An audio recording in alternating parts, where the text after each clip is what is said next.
Hi guys, and welcome back to the channel. Today I'm going to do a driving impressions video on the Supra because we've had it for a little while now. We managed to do 500 miles, so we still can't do launch control because we need to do 1200 miles. Been really struggling to put some mileage on the car just because I haven't had an excuse to go anywhere. So I'm going to drive the car today and give you general driving impressions. Obviously, if you watched the video earlier, we have done a walk around of the car and I've discussed the design features. We'll put a link up into the video here. Mr. Even Chewy just coming into work at 10:30. He's allowed to do that, he works hard. And we've also been to Santa Pod. If you haven't seen that video, we'll put a link up to that. It did pretty well, really low 12s at Santa Pod with just stage 1 software, which I was really happy with. Bear in mind this car is a European model for those that are not in Europe, so it has not only a CAT in place but it also has something called a GPF or PPF, which is the petrol version of like a particulate filter like you would find on a diesel car, so it's quite restrictive. The next stage for the tuning for us is to remove those two things and then go to stage 2. So I've probably covered around 250, probably half of the mileage that the car's done already, and so far I've been pretty impressed with it. We did have a Z4 M40i before this car, which you may have seen, and although they are the same underpinnings, this does feel very, very different. And traditionally, if I was to buy, for example, a Z4M, I wouldn't have bought the Roadster version anyway. I always would have bought the hardtop version, so this is the car that I would have chosen anyway. I'm not a massive fan of cabs, not that I don't want wind in my hair, but I just prefer the fixed head coupes because the chassis is stiffer and they just feel better from a driving dynamics point of view, and that's really noticeable in this car. I have mentioned it before, but the chassis being stiffer makes a huge difference, and the car rides really well on these B roads. So although we haven't checked out the spring rates yet or anything like that, and of course the car's got electronic damping, so I'm pretty sure Toyota have reprogrammed the damper settings.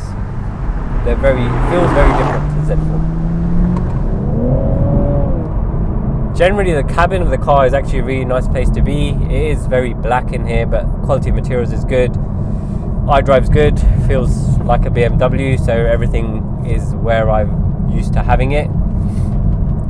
Speedo is very basic and functional, but it looks pretty cool. They've done their own styling on that.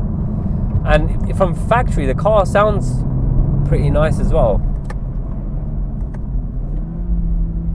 It does do the overrun slightly when you're coming down the gears, and I'm sure that once we fit an exhaust on the car, that will be much more pronounced. One thing that's annoyed me about this car so far is the steering wheel. Although the centre of it's very familiar, the actual steering wheel itself is quite thin, so I'm gonna have to do something about that. Maybe get something custom made, or see if we can fit one from one of the M cars.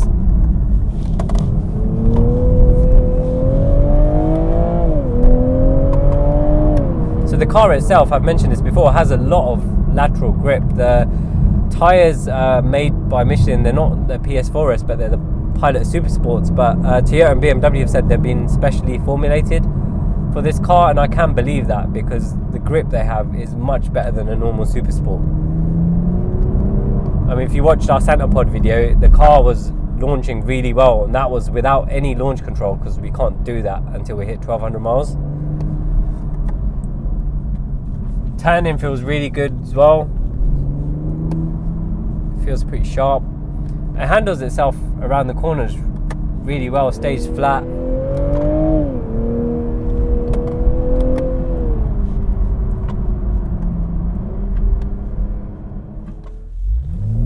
Finally got some open road.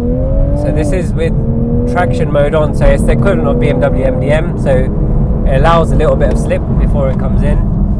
brakes really good, confidence inspiring. They've got a lot of feel to them, and that was the same on the track when we were at Thruxton. It wasn't brake heavy track, but they do inspire a lot of confidence. These brakes, they're quite big. But just like over these roads are really bumpy. If you've watched our previous videos, you probably know that, and it just glides over them.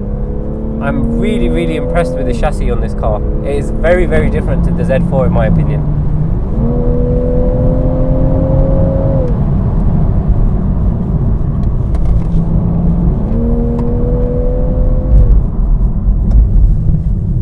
Turning's good, gets out the corners really well because of the grip.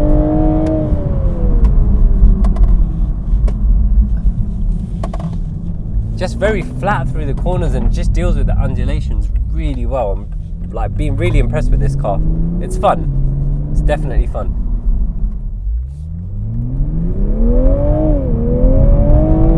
Yeah, even on the road it launches really well, just like it was doing at Centerpod. I mean, it's very dry today. It's a glorious sunny British day today.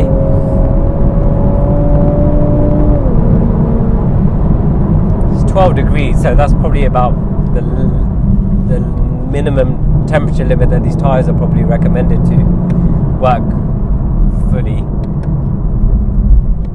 Yeah, so no, in terms of the chassis, not only does it handle really well, it handle the undulations, doesn't get upset, but it's actually really comfortable. So when you want to just drive comfortably and stick it in D and just cruise along, it's as comfortable as like a saloon car, although it's very sporty when it wants to be. I think they've really, really nailed it in that regard. It's pretty fast for a 3-litre turbo. We're familiar with the engine. It's the same that was in the Z4. It's a technical update to the one you find in the M140 and the M240. It's got a different fuel pump, so we know that it's capable of pushing more power without hitting the fuel limitations the older engines were. So we're really excited about how much power we can actually see out of these cars. But for road use, I mean, yeah, it picks up plenty. This is running the stage 1 tune at the moment, by the way, so it picks up speed really well.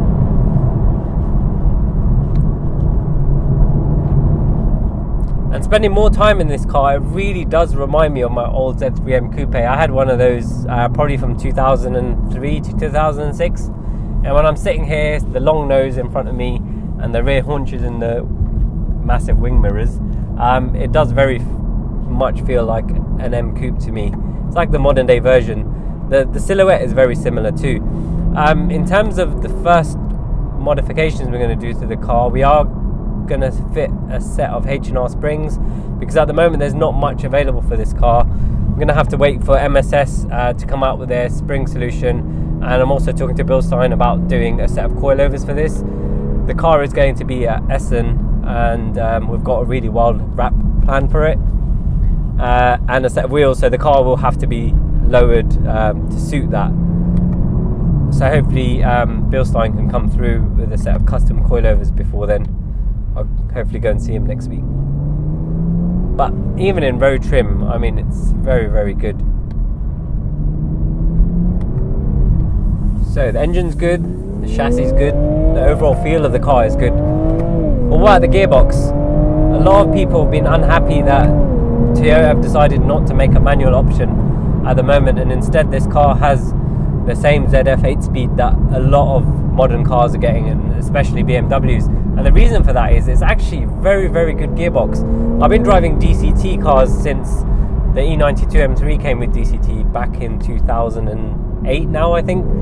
And I'll be honest with you, if you didn't know, you'd be hard pushed to tell the difference. The upshifts are super fast, they're really smooth, and the downshifts are great, very accurate, rev matches really well. It's just good. I can understand if you love manual gearboxes, you know, you want that feeling and that interaction with the car. But as an overall solution, the ZF is actually very good. And who knows, Toyota may in the future be making a manual gearbox. So let's see. This ZF gearbox, BMW will also be using in the new BMW G80 M3 and M4 when it comes out. But it'll be mated to the S58 engine, which is based on this engine, but it has twin turbo instead of single turbo.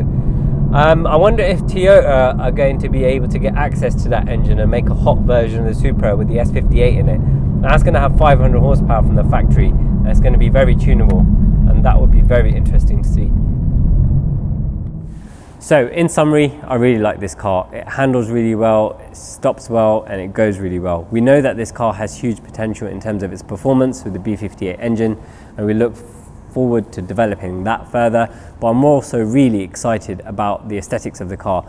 I have mentioned previously we're going to be designing our own aero, and I'm really looking forward to that, because with the Supra we can go beyond the OEM plus look that we normally do on our BMW. In terms of what's next for the car, we're going to fit a set of H&R springs and some spacers just to give us an idea of wheel offsets and stance in preparation for Essen Motor Show, where we will be hopefully fitting a set of coilovers if Bilstein can make them in time, and a set of 660 forged wheels. For the wheels, we're going to go for 19-inch in stock sizes, and also the car's going to get a crazy wrap. So if you guys are in Essen Motor Show in December, please come over and check us out. Thank you so much for watching, guys. If you'd like to watch more of this project, you can do so over here. If you'd like to watch what YouTube suggests you might like from our other videos, you can watch that over here. If you like this video, please click on the thumbs up. And if you haven't already, please subscribe to our channel. If you guys have any questions, please drop them in the comment section and we'll do our best to answer them for you.